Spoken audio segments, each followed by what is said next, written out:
एक आई पोटात 9 महिने मुलांना पोसते आणि त्यांच्या प्रसूती वेदना सहन करते, ज्या की जीव घेण्या असतात. याच्या बदल्यात तिला काय मिळतं?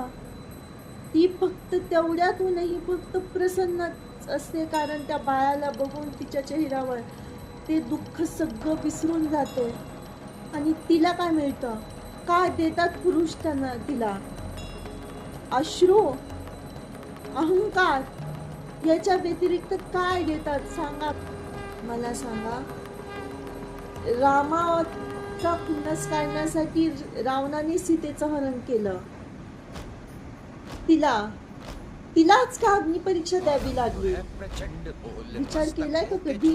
युद्ध जिंकून पुरुष वीर गती प्राप्त करतात आणि स्त्री काय करते? विधवा होते. विधवा होऊन तिला काय मिळतो? समाजामध्ये अन्याय, समाजामध्ये तिची अवहेलना. पाठीमागच्या काळात तर तिला टक्कल केलं जायचं. नुसतं इतकंच नव्हे तर तिला सगळ्यांचे टोमणे, जगण्यासाठी सुद्धा तिला दुसऱ्यांची परवानगी मागावी इतपत समाज विखुरलेला गेलेला आहे का? काय अगोदरच्या काळामध्ये तर तिला स्वतः सुद्धा अग्निपरीक्षा द्यावी लागायची. आणि पुरुष त्यांचा अहंकार वाढतो. स्त्रियांनी घातलेला माळलेला भांग, सिंदूर, कुंकू तिला दासी बनवून ठेवतं. स्वइच्छेने पुरुष 100 बायका करतात. त्यांना वीर असं नाव दिलं जातं आणि स्त्रियांनी फक्त 2 लग्न केली तर तिला वेश्या म्हणलं जातं.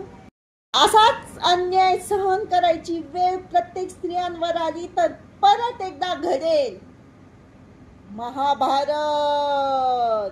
असाच अन्याय सहन करायची वेळ प्रत्येक स्त्रियांवर आली तर परत एकदा घडेल महाभारत.